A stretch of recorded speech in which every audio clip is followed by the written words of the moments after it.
어린이 주일 또 어버이 주일에 때마다 말씀을 전할 때마다 결혼을 하지 않는 그런 분들이나 또 자녀가 없는 그런 성도들, 그리고 또 부모님들이 안 계신 그런 분들이 계시기 때문에 이 전하는 말씀이 어떤 유익을 줄 수 있을까, 이런 생각들을 가끔씩 하게 됩니다. 하지만 하나님의 말씀은 진리입니다. 어떤 대상에게도 꼭 필요한 말씀이기에 오늘 또 주의 종을 통해서 말씀하실 줄 믿습니다. 사실 가정에 자녀가 있더라도 그 자녀가 우리의 소유는 결코 아닙니다. 하나님께서 잠시 나에게 맡기신, 잠시 잠깐 맡기신 것이죠. 하지만 이 원리는 많은 부분에서 우리에게 적용이 됩니다. 내가 낳지 않았다고 해서 내 아이가 아닌 것이 아니죠. 표현이 좀 이상하죠. 무슨 말입니까? 하나님은 우리 모두를 세상 모든 아이들의 부모로 부르셨다라는 사실입니다. 내가 낳지 않았다고 내 아이가 없는 것은 아니라는 겁니다. 우리에게 잠시 잠깐 아이들을 맡겼을 뿐이다 라는 것입니다. 부모도 마찬가지입니다. 부모님이 안 계신 그런 분들은 부모님이 없는 것이 아니라 교회에서 만나는 어른들이 우리의 부모인 것입니다. 사회에서 만나는 어르신들을 주 안에서 부모님을 대하듯 하게 되면 그것이 잠시 잠깐 우리에게 맡겨주신 부모님들, 자녀들, 하나님 앞에 그런 마음으로 대하는 것이 하나님의 뜻입니다. 그런 마음으로 가정의 달에 오늘 어린이들에게 또 부모님들에게 주시는 말씀, 다음 주에는 자녀들에게 주시는 말씀, 여러 말씀들을 좀 받으실 수 있기를 바랍니다. 제가 질문 하나 던지겠습니다. 우리 성도님들의 자녀분들이 계시다면 자녀분들은 근래 안녕하십니까? 건강하십니까? 정신건강의학과 전문의인 김현수 씨는 어린이 4명 중에 1명은 어린 시절에 정신질환을 겪는다라고 이야기를 합니다. 실제 한 연구소가 전국 대학생입니다. 대학생 2,600명을 대상으로 조사한 결과 이 대학생들의 불안 정도, 이 불안한 심리, 그게 고위험 수준이 40%로 나타났어요. 대학생의 40%가 불안하게 이 세상을 살아간다라는 것입니다. 잠재적인 위험 수준은 30%다, 이렇게 통계는 밝히고 있습니다. 정확하게 말하면 무려 70% 정도의 대학생들이 이 세상을 살아가면서 불안을 안고 살아가고 있다는 것이죠. 그런데 이 정신의학 교수는 이 불안의 원인이 어디로부터 시작이 되는가? 어린 시절 부모로부터 받게 된 부정적인 영향이 크다, 이렇게 이야기를 합니다. 존 메가더 목사는 오늘날만큼 가족이 이렇게까지 공격을 받았던 적은 없다, 이렇게 밝히면서 마귀가 전방위적으로 인간 사회를 공략하는데 가장 집중적으로 공격하는 그런 대상이 바로 가족이다, 이렇게 말했습니다. 다시 말해서 가정을 무너뜨려서 부모님의 양육, 그리고 또 자녀의 성장을 흐트러뜨려서 하나님이 세우신 질서를 이렇게 무너뜨리려 하는 마귀의 공략이 현 사회에 들어서 가장 집중적으로 가정에 퍼붓고 있다라는 것이죠. 실제로 주변에 얼마나 많은 가정이 몸살을 앓고 있습니까? 가정마다 관계적으로 어려움이 없는 가정이 없고, 자녀들 간에 문제가 없는 가정이 없고, 정말 정신질환 정도가 아니라 정말 참 큰 상처를 안고 살아가는 가정들이 너무나도 많습니다. 유대인들은 교육에 있어서 아이들에게 지대한 영향을 끼치는 사람이 어머니라고 생각했습니다. 그래서 아이의 아버지가 이방인이어도 어머니가 유대인이면 그 아이는 유대인이다, 이렇게까지 이야기를 했을 정도로 어머니의 역할이 중요하다. 하지만 오늘 본문 말씀을 보면 교육의 책임이 결코 어머니 한 사람에게만 있지 않음을 확실히 밝혀주고 있습니다. 성경은 자녀 교육의 책임을 부여하면서 아버지가 얼마나 중요한가, 이 이야기를 합니다. 오늘 본문의 4절 말씀이죠. 스크린 보고 같이 한번 읽겠습니다. 또 아비들아, 너희 자녀를 노엽게 하지 말고 오직 주의 교훈과 훈계로 양육하라. 가정을 세워가고 자녀를 올바르게 가르칠 궁극적인 책임이 아비들에게 있음을 오늘 말씀은 분명히 해주고 있습니다. 물론 오늘 말씀의 1차적인 대상은 아버지들입니다. 아비들아 이렇게 말하고 있기 때문에 아버지들이지만 이 말씀은 자녀를 양육하는 모든 부모 세대를 향한 하나님의 말씀으로 우리 모두는 받아야 할 것입니다. 그렇다면 성경은 가정에서 아비들이 어떻게 자녀를 양육하기를 원하시는가? 이 부분을 좀 집중적으로 살펴봅니다. 먼저 오늘 말씀 속에서는 아비들이 자녀를 노엽게 하지 말라 이렇게 충고해 주고 있습니다. 오늘 본문의 4절 우리 앞구절만 우리 스크린 보고 같이 한번 읽겠습니다. 또 아비들아 너희 자녀를 노엽게 하지 말고 노엽게 하지 말고 여기서 이 노엽게 하다 이 헬라어 단어는 화나게 하다 이런 의미도 있지만 반감을 불러일으키다 이런 말이에요. 아버지들이 어떤 자녀들에게 이야기를 하면 반감을 불러일으키는 의도치 않게 반감을 불러일으키는 아이들의 어떤 상황들을 깊이 살피라 이런 내용입니다.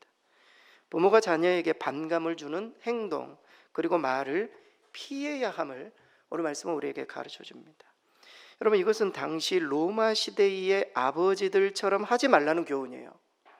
로마 시대의 아버지들처럼 여러분 당시 로마 시대의 아버지들은 자식이 잘못하면 감금할 수 있었어요. 당시 로마 시대의 아버지들은 그리고 심하게 자녀들을 체벌할 수 있는 권한이 있었어요. 심지어 아이들이 너무 잘못하면 노예로도 팔 수 있었어요. 더 나아가서 아이들을 죽일 수 있는 권한까지 로마 시대의 아버지들에게 권한이 있었습니다. 아버지에게 막강한 권력이 있었던 것인데 사도 바울은 하나님을 섬기는 아버지들은 절대 그래서는 안 된다. 이게 로마 시대 그런 문화와 그런 분위기에 따라 아버지가 자녀들을 막대해서는 안 된다. 심지어 자녀를 노엽게 해서도 안 된다. 이렇게까지 말해주고 있습니다. 여러분 우리 자녀들은 하나님께 감사해야 될 것 같습니다. 하나님의 말씀이 이렇게 아버지들을 향해서 이런 명령을 주고 계시잖아요. 얼마나 큰 위로가 되는 말씀입니까? 여러분 그렇다면 자녀들은 언제 부모에게 반감이 생기는가? 여기 뭐 자녀분들도 계시죠? 언제 반감이 생기는가? 몇 가지 생각해 보세요. 첫째는 강압적일 때, 지시할 때, 이럴 때죠. 본인의 의사를 묻지 않고 일방적으로 통보할 때, 이럴 때 자녀들은 반감을 느낍니다. 저희 자녀들도 드럼도 치고 기타도 치고 하지만은 제가 무조건 하라고 해서 할 아이들이 절대 아니죠. 반감만 생길 뿐이죠. 가족회의를 통해서 논의도 하고 아빠가 이런 것들이 필요하니 생각해봐라 기도해봐라 해서 아이들이 하는 거지 무조건 하라고 해서 할 수 있는 게 결코 아닙니다. 저기 뒤에 제 둘째가 지금 방송실 하고 있지만 이것도 강압적으로 해서 될 일이 결코 아니란 말이죠. 강압적으로 하면 반감만 일으킬 뿐입니다. 충분히 아이들과 대화하고 자발적으로 이 일들을 할 수 있도록 해야 한다. 성경은 말해요. 두 번째, 지나치게 간섭할 때 아이들은 반감을 느낍니다. 정부 산하의 한 위원회에서 중학생들을 대상으로 설문조사를 했는데 중학생 50%가 가출하고 싶다라고 이야기했대요. 중학생 50%가 집 나가고 싶다. 다행히 우리 집에는 중학생이 없는데 가출을 안 하고 계시다면 감사하실 수 있기를 바랍니다. 아이들이 다 집 나가고 싶다라는 거예요. 이유를 물었더니 세 가지 이유가 있었어요. 첫 번째, 부모님이 항상 집에서 싸운다라는 거예요. 두 번째, 폭력이 가해진다는 거예요. 이게 그냥 손찌검 이런 게 아니라 언어적인 폭력. 본인들이 생각할 때는 그걸 폭력이라고 생각하는 거예요. 부모님이 한마디 한마디 던져온 것 폭력으로 생각해요. 세 번째는 지나친 간섭이었어요. 숨이 막힌다는 거예요. 가끔 저희 아이들도 그래요. 아빠, 저는 빨리 독립하고 싶어요. 무슨 말입니까? 나가고 싶다는 거죠. 숨이 막힌다. 너무 간섭하지 말아주기를.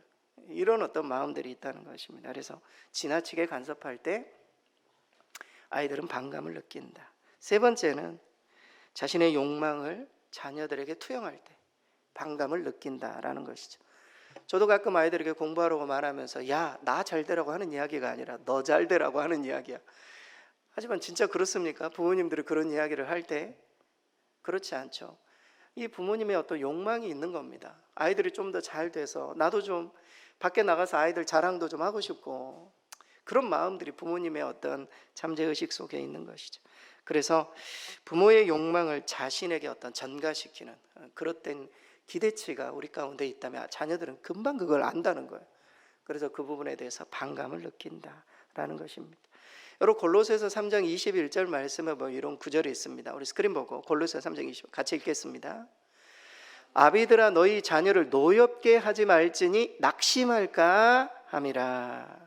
노엽게 하게 되면 반감을 일으키게 되면 아이들이 낙심하게 된다. 성경 그렇게 말합니다. 여기서 이 낙심하다 이 헬라어 단어는 열정이 수그러든다. 마음과 의욕을 잃어버린다. 열심히 하고 싶은 마음이 있었는데 갑자기 무슨 한마디 던져서 반감이 생기면 나 공부 안 해. 그냥 아무것도 하기 싫어하는 의욕을 상실시키는 그런 것들을 부모 세대가 할 수 있다. 성경 그렇게 말하고 있습니다. 참 어려워요. 자녀들을 기르기가. 그럼 어떻게 해야 되는가? 아이들이 뭐 공부하고 오면은 아이들에게 공부 열심히 했니? 너 이번에 애들 중간고사 끝났으니까 성적은 좀 올랐니? 야, 너 그러다 인생 망친다. 이런 이야기를 하지 말고 이렇게 말하라는 것입니다. 고생했다. 정말 수고했다. 힘들었지. 아빠가 기도하고 있으니까 다 잘 될 거야. 아이들을 격려하고 위로하고 공감하고 이런 언어들을 사용하라라는 것입니다. 마치 어린 화초를 기르듯이 자녀를 길러야 한다. 성경 그렇게 말해주고 있어요. 당장은 뭐 싱싱하게 살아갈 기미가 보이지 않더라도 때마다 계속 물을 주면서 하나님께서 키우시도록 아이들을 위해서 기도해주고 주님의 손에 맡겨드리는 것.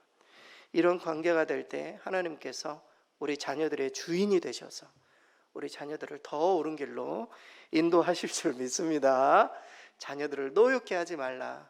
우리 주님 명령하고 계십니다. 두 번째로 사도 바울은 아비들에게 오직 주의 교훈과 훈계로 양육하라. 이렇게 적극적으로 명령하고 있습니다. 아버지가 그렇게 해야 된다라는 것이 오늘 본문의 4절 말씀. 4절 우리 스크린 보고 같이 한번 읽겠습니다. 또 아비들아 너희 자녀를 노엽게 하지 말고 오직 주의 교훈과 훈계로 양육하라. 여기서 말하는 교훈, 이것은 헬라어로는 하나하나 따라할 수 있도록 실제적인 예를 보이면서 가르치는 것을 말해요. 예를 보이면서. 부모님이 그냥 가르치는 건 쉽죠. 그러나 예를 보이는 건 쉽지 않아요. 그게 교훈이에요. 두 번째, 훈계라는 것은 때로는 아이들이 잘못했을 때 정신을 차리도록 깨우쳐 주는 거예요. 어떤 훈육을 말하는 거죠. 이런 부분들이 아버지가 그렇게 해야 된다. 매튜 헨리는 이 부분을 정당하고 긍휼이 넘치는 교정이다 이렇게 표현을 했어요. 이게 아버지의 역할이다 이렇게 말해주고 있습니다. 보다 적극적으로 아버지가 자녀들 양육에 최선을 다해야 된다. 이 부분을 말해주고 있는 것이죠. 그런데 사도 바울은 오늘 본문 말씀에 그저 교훈과 훈계 이렇게 말하고 오지 않고 오직 주의 교훈과 훈계로 이걸 묶어놓고 있어요. 오직 주의 교훈과 훈계로. 무슨 말입니까? 단순한 양육을 넘어서 신앙적인 양육을 해야 된다 이 말이에요. 주의 교훈과 훈계로 신앙적인 양육. 자녀들에게 올바른 하나님 나라의 가치관을 심어주는 것이 부모의 심각한 의무라는 거예요. 주의 교훈과 훈계로 양육하는 것, 이것이 정말 중요한 가르침임을 우리에게 말해주고 있습니다. 다시 말해서 아이를 성인이 될 때까지 먹여주고 입혀주고 돌보는 것만이 부모의 할 일이 결코 아니라 이 아이가 잘못된 생각, 잘못된 사상을 가지지 않도록 주의 교훈과 훈계로 양육하는 것, 이것이 부모의 할 일이다. 이렇게 명확히 못 받고 있습니다. 그런 의미에서 가끔 저도 그래요. 아이들이 시험을 끝나고 오면 야 오늘 어때? 시험은 잘 봤니? 오늘 뭐 수학 성적은 어때? 영어 성적은 어때? 이렇게 묻는 것보다 이런 어떤 것에 관심을 갖는 것보다 아이가 바른 신앙을 소유하고 있는가? 이 부분에 대해서 훨씬 더 많은 관심을 가져야 돼요. 우리 부모님들은 뭐 여기에 다 부모 아이들을 키우셨기 때문에 손자들을 키울 때에도 마찬가지입니다. 아이들의 성적보다 아이들이 올바른 신앙을 가지고 있는가, 이 부분에 대한 더 관심이 부모 세대에게 있어야 한다라는 것입니다. 많은 부모가 치명적인 실수하는, 많은 부모들이 실수하는 치명적인 실수 중에 하나는 자녀의 신앙 교육을 교회 주일학교에 맡기는 거예요. 물론 우리 교회 주일학교는 지금은 그 아이들이 많지 않지만, 여러분, 그러나 아무리 주일학교 교육을 열심히 잘해도 일주일에 1시간 정도예요. 일주일에 1시간, 2시간 정도. 여러분, 주일학교 교육은 저는 이렇게 표현하고 싶어요. 외식이다. 여러분, 외식 한 번씩 해보셨죠? 외식을 날마다 하면은 살이 쪄오기 시작합니다. 집밥이 최고죠. 여러분, 마찬가지예요. 교육도 교회에 맡기는 것은 외식이에요. 외식. 아이들을 교회 학교 교사에게 맡기는 건 외식이라고. 진짜 중요한 것은 집에서 어떻게 밥을 먹이는가, 자녀들의 양육을 집에서 어떻게 시키는가, 이것이 훨씬 더 중요하다. 이 부분을 우리가 간과해서는 안 될 것입니다. 여러분, 신명기 6장 6절에서 7절 말씀해 보면 아주 중요한 구절이 있죠. 우리 스크린 보고 같이 한번 읽겠습니다. 오늘 내가 내게 명하는 이 말씀을 너는 마음에 새기고 내 자녀에게 부지런히 가르치며 집에 앉았을 때든지 길을 갈 때든지 누워 있을 때든지 일어날 때든지 이 말씀을 강론할 것이며. 사실 자녀는 부모가 전해주는 하나님의 말씀을 귓등으로 듣지 않을 때가 있습니다. 그러니까 제대로 듣지 않을 때가 있어요. 하지만 부모는 때를 얻든지 못 얻든지 부지런히 자녀들에게 말씀을 가르치고 말씀의 씨앗을 뿌려야 합니다. 왜냐하면 그 말씀을 자라게 하시는 분은 하나님이시기 때문에. 우리가 보기에는 그냥 잘 안 듣는 것 같고, 저도 설교를 하다 보면은 우리 중고등학생들 있잖아요. 잘 안 듣는 것 같고, 근데 절대 그렇지 않아요.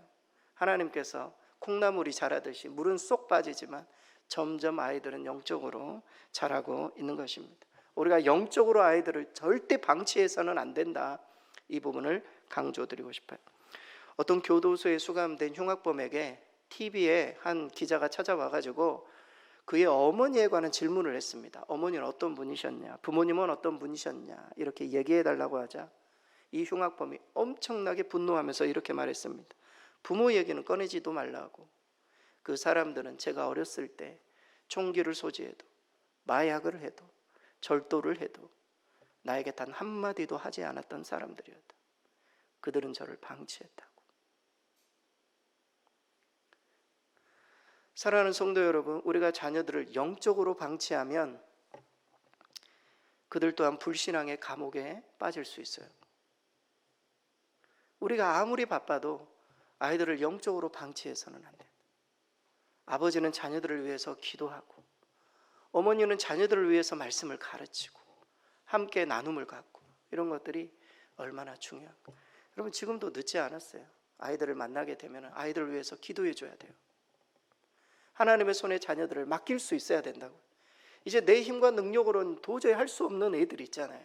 그런 아이들을 주님의 손에 계속 맡기면서 나는 할 수 없지만 하나님은 하실 수 있습니다. 믿음으로 계속 주께 의탁 드려야 돼요. 자녀들이 없다면 주변에 있는 자녀들을 위해서도 기도해 주어야 돼요. 하나님의 백성들이 이렇게 잘 성장해서 하나님 나라를 위해서 쓰임받을 수 있도록 우리가 그런 역할들을 부모 세대는 해야 된다. 주의 교훈과 훈계로 양육하라. 우리 주님 명령하고 계십니다. 이 명령에 꼭 순종하실 수 있기를 바랍니다. 마지막으로 부모들은 자녀에게 올바른 믿음의 본을 보여야 함을 말해주고 있습니다. 부족하지만 자녀들은 부모의 믿음을 본받아 하나님을 경외하는 것, 이것이 양육의 목표이기 때문입니다. 오늘 본문은 아니지만 히브리서 13장 7절 말씀 우리 스크린 보고 같이 한번 읽겠습니다. 히브리서 13장 7절 같이 읽습니다. 하나님의 말씀을 너희에게 일러주고 너희를 인도하던 자들을 생각하며 그들의 행실의 결말을 주의하여 보고 그들의 믿음을 본받으라. 히브리서 기자는 너희를 인도하는 자들, 물론 이제 그 교사가 될 수도 있고 당시에 선지자가 될 수 있지만 저는 이 부분을 부모로 좀 적용하고 싶어요. 그리고 그 믿음을 본받으라 이렇게 명하고 있습니다. 여기서 이 본받으라, 이 헬라어 단어는 흉내내라 그 말이에요. 모방하라 그 말입니다. 부모와 자녀 사이의 관계성에 적용하면 어떤 의미에서 매우 부담스러운 의미를 가지고 있어요. 아이가 나를 모방해, 나 이렇게 부족하고 연약하고 실수투성이고 이런 어떤 상태인데, 여러분 자녀는 무의식적으로 부모를 닮아가게 되어 있다. 보고 배운 대로 사실 하는 것이죠. 여러분 이런 말이 있지 않습니까? 자녀가 나이가 어릴 때에는 부모의 표정을 보고 배운다는 거예요. 저희 4살 난 딸이 부모님의 표정을 보고 분위기 파악하는 거죠. 표정을 보고 배우고, 어느 정도 초등학생이 되면 아이들은 부모의 논리를 보고 배운대요. 부모가 이거는 꼭 해야 돼. 왜? 라고 물으면 그 이유에 대해서 충분히 설명을 해줘야 아이가 납득이 돼요.